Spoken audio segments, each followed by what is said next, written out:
Hi everyone, Miss G here.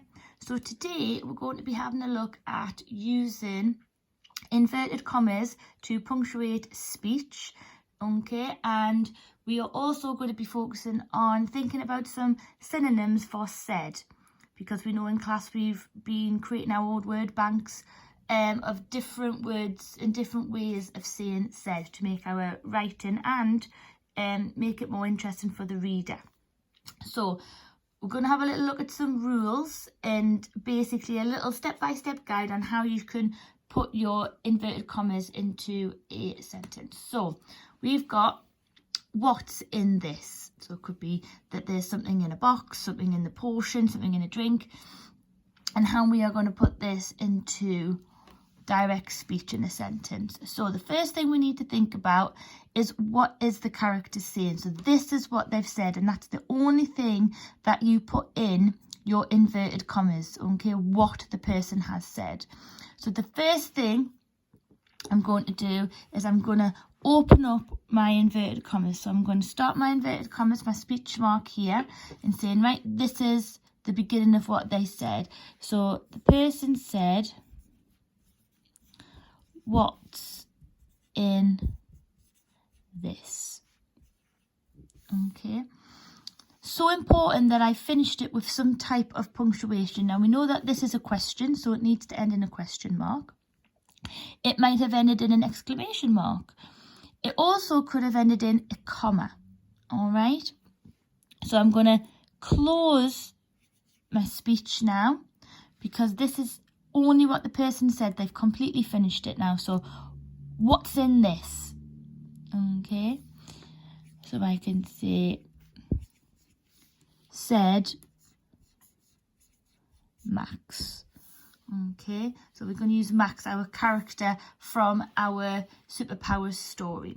So that is how we would punctuate our sentence. So we've got our speech marks to start. We've got a capital letter to begin our speech. We've got what we've said. We've used the correct punctuation. We've closed the speech with an inverted comma. We've used this here, said. Now this is our speech verb. Okay, so we're going to think of some better synonyms for said to make it more interesting. And then we've also got the person who has said the sentence. Okay, so we've got a reported clause here. So this is the part of the sentence that tells us what this is the part of the sentence that tells us how the character has said it, okay, and who. Okay, so I'm just gonna think about and change said for a moment. So if I change said, okay, to a different synonym, and if I said what's in this, whispered Max. So just listen to how I read it again. What's in this? Whispered Max. It completely changes what I'm thinking about how the character's feeling and what's going on. It's a secret. Is he slightly scared? You know, are they going to get in trouble for whatever it is? You know, are they looking inside something they shouldn't be? Are they going to be drinking something? So just by changing that speech verb, it's completely changed my idea about what's going on. I could also have changed whispered, and I could have went for what's in this, snapped Max. So if you listen again, it completely changes how you read it and obviously what's going on. What's in this? Snapped Max. So is he annoyed? Because when I'm annoyed, I snap a little bit. Is he angry? Does he not want to do something? So straight away, as I said, it's so important that you think about those speech words, that verbs that you're using. Obviously, said is used sometimes, and that's okay. But instead of using said all the time, we need to make our writing interesting. Okay, and it's always about being specific about what choices you're going to use. So there's a little idea there of the rules. So obviously we've got opening your speech.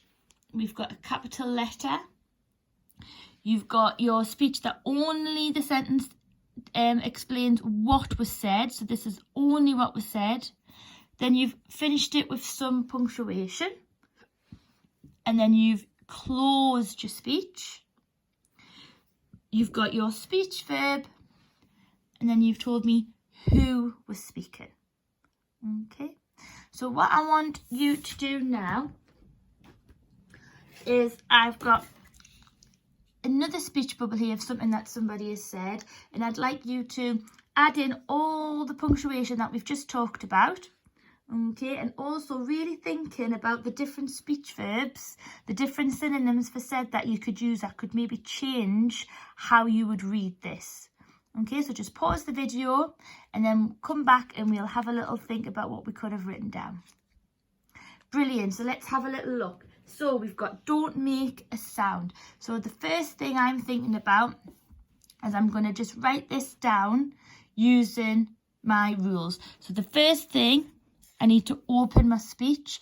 This is only what the person said. They didn't say anything else. So don't make a sound. So I've got my capital. So we've got don't make a sound. Now, it's not a question, okay? I'm not going to use an exclamation, okay? But I am going to use a comma. Because I'm not going to use a full stop because it's not the end of my sentence, because I'm still going to have my speech verb on the end. So I've got don't make a sound. And now I need to think about how I've said this or how the person has said this. So I'm going to say that this was from Finley, the other character from our book. So don't make a sound. So how did Finley say this? I wonder which ones you chose. I'm actually going to decide that he's going to whisper it, okay, or mumble it or mutter it because he doesn't want anybody else to hear it. He's slightly scared. So don't make a sound. Muttered Finley. And I need my full stop there at the end. So let's just double check that I've got everything in. Now remember, you could have had any different speech verb depending on what you wanted to make the reader think about the character.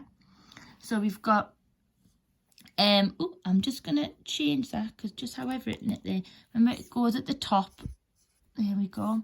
So, don't make a sound, muttered Finley. So, don't make a sound, muttered Finley. Okay. He's really trying to get people to be quiet. They might be sneaking in to the castle. They might have already found the castle that they were aiming to find. They might be in the dungeons.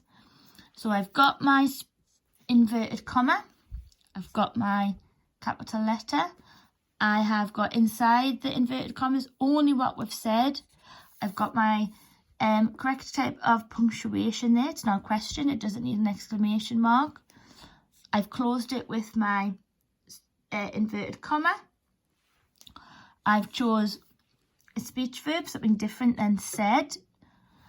And I've got who was talking at the time. Okay, and I'm saying I finished it with my full stop.